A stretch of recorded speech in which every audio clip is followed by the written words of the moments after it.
I'm Mo, and I have been putting this tag off for a very long time. So I started BookTube in September 2020, and I think I even tried to start it in August. Most people, when they start BookTube, look around for what their first BookTube video should be, and they usually choose the BookTube Newbie Tag. I didn't want to start my channel with the BookTube Newbie Tag because I really wanted to do the mid-year book freakout tag, and I wanted that to be my first video, which it was, and it's a very silly video. I then became very intimidated to do the BookTube Newbie Tag. I wanted to wait until I had a few videos kind of under my belt because I still feel like a newbie, of course. There are some people like Gabriel Armstrong who kind of wait until they feel a little bit more settled, and that's what I'm doing.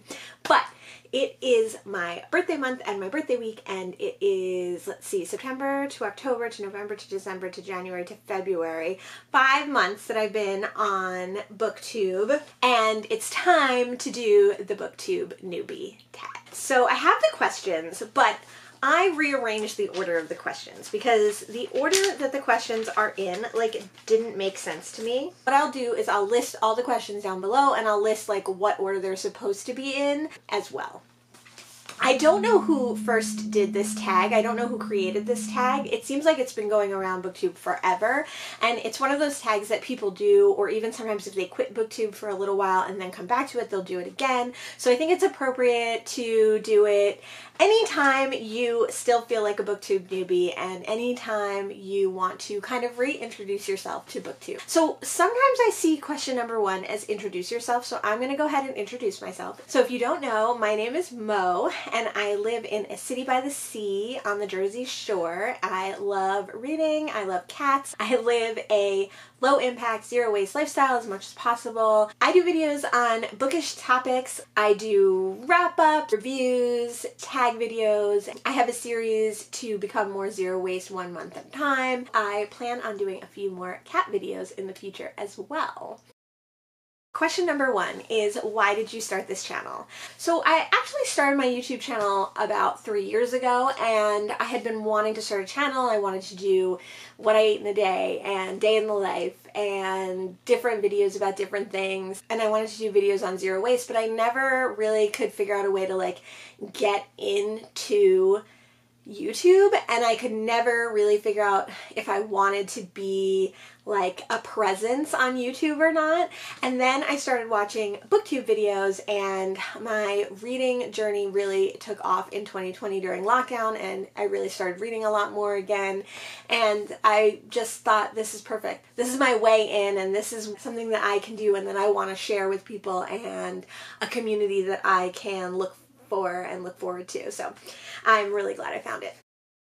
Question number 2, what are some fun and unique things that you can bring to BookTube? I think one of the things that I do that most people don't do on BookTube is I'm a backlist reader and a nonfiction reader, so I read a lot of different books than a lot of people on BookTube. I like to watch everybody, so I like to kind of be involved in whatever community, but I think I have another kind of opinion that I can add, having read more backlist books than newer books. I also am a little bit older, which I know in YouTube terms is not usually a good thing, but I think on BookTube especially there's less of a age gap, and there's different creators from all different ages, and so I think bridging all those communities and all those aspects of BookTube is really cool, and I think that that's something I can do.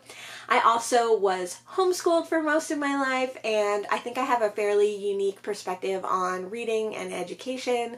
I am zero waste, so I strive for a zero waste lifestyle, so I definitely bring that zero waste and low impact mentality to BookTube as well, which I don't see very often, but I think can really go hand in hand. Question number 3, what are you excited for with this channel? Well, I'm excited for all of it. I'm excited to make a community. I'm excited to be on YouTube. I'm excited to be reading and sharing my thoughts. I'm really lucky that a lot of my friends and family read, and I get to converse with a lot of people outside of BookTube about reading. But BookTube has such a unique perspective and has so many great creators, and so I'm excited to just be here on BookTube. I'm also excited for some of my video ideas, and I think I have some interesting things I'm really excited to learn from all my favorite booktubers and kind of figure out what makes them great, what I can learn from them to make my own channel great as well. 4. What kind of books do you read? I read backlist books almost exclusively. I don't read any new releases. I don't read any new books just because living a zero waste lifestyle, I don't buy new books. Now, I don't think it's wrong to buy new books, but I don't do it. I read a lot of varied genres. I love, probably most is mystery, thriller, cozy mystery, and science fiction. Those are probably the 2 genres that I read the most of. I like speculative fiction and fabulism. I like nonfiction a lot. The nonfiction that I tend to generate towards is like travel logs and travel books and biographies and historical event kind of nonfiction. Those are the kind of things that I gravitate towards there. Question number 5. What series got you into reading? So I didn't actually learn how to read until I was 8 years old. So most of my really early reading was my parents reading to me, and I loved the Frank L. Baum Wizard of Oz series. My dad also read me the John Carter Princess of Mars series by Edgar Rice Burroughs. He also read me Tarzan by Edgar Rice Burroughs. A lot of that kind of early science fiction series got me into reading, and then also read the Chronicles of Narnia. We read A Wrinkle in Time. A very influential middle grade series was the Jenny Linsky and the Cat Club series. I had a cat named Jenny Linsky when I was little, and so all those series really got me into reading, and those were series that my parents mostly read to me, and then I reread once I learned how to read when I was a little bit older. My reading life has kind of come and gone, so I have read a lot of different times in my life. There's been times where I read barely anything, and then there's been times where I've read a lot. And one of the series that was at a time period when I was reading a lot was the True Blood series, the Charlene Harris vampire series. I also read a lot of Anne Rice when I was growing up. So there's been series throughout my life that definitely get me hooked, re-spark my reading. I think in 2020, probably the series that re-sparked my reading was P.D. James and the Adam Dalgliesh police detective series. Question number 6. When did you start reading? So I was always read to as a child. I was read to from infancy to forever, and honestly, if someone would still read to me, I would love it. If anyone wants to just read to me, that would be great. But I didn't actually start reading until I was about 8 years old. So I was homeschooled until I was 8.5, and then I went to a private alternative school from 8.5 to 14. I was never pushed to read as a homeschooled child, so I had a very rudimentary reading sense early on, but right before I went to the alternative school and I was taught with other children was when I really started to want to read, and then seeing other children reading, seeing my friends reading books, I really pushed myself, and then I started reading. And within a year, I was reading above my grade level, which I didn't have grades in my private alternative school, so that's not that's a thing. So it was not necessarily that I couldn't read, but I didn't, and I wasn't really forced to. And then when I could read, I read a lot. Question number 7. Why do you love reading?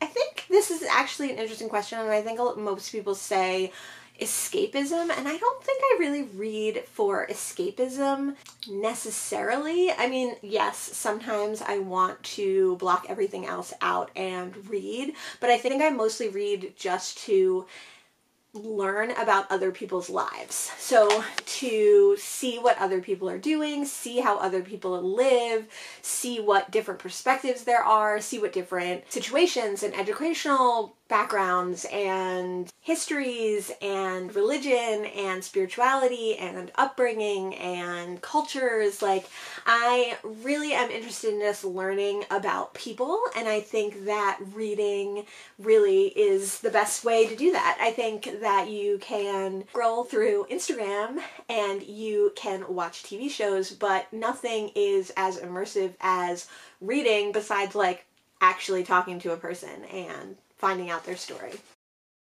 Question number 8, where do you read? So I read at home mostly. We're all at home a lot. I particularly like to read in bed, and I have like a comfy reading chair. But I actually did a whole reading habits tag that answers this question a little bit more in depth, so you can definitely check that out.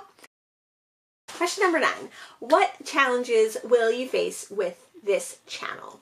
So I think I will face the challenge that everyone faces, which is getting comfortable in front of the camera and showing my true personality.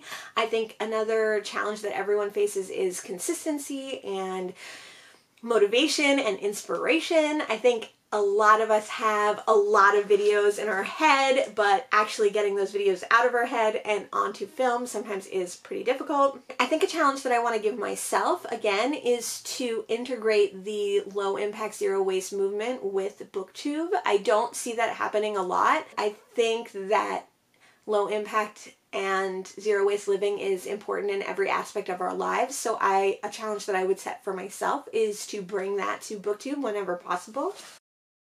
Number 10, our last question is, what questions would you ask your favorite booktubers? I think I would ask my favorite booktubers how they manage to find the time to have full-time jobs and to read and to make booktube videos, like how they structure their lives. And I think I would ask them how they find the motivation to keep making awesome videos.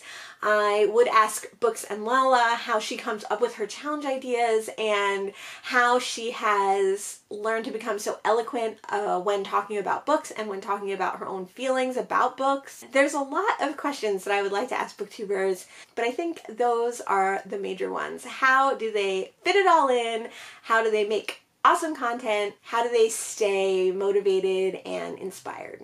That is the BookTube Newbie Tag. I have to go back and look at some of my favorite small booktubers and see who hasn't done this tag yet. One of the people that I was waiting to do this tag was Gabriel Armstrong, and they recently did it, so I can't tag them. I will look and see if any of my favorite booktubers hasn't done this tag yet, and if they haven't, I will tag them below. If you are a BookTube newbie, or even if you're not that new like me, please feel free to tag yourself and do this video, because this is a super fun video that every booktuber should do at least once in their booktube journey. Thanks so much. Bye. You know, scroll,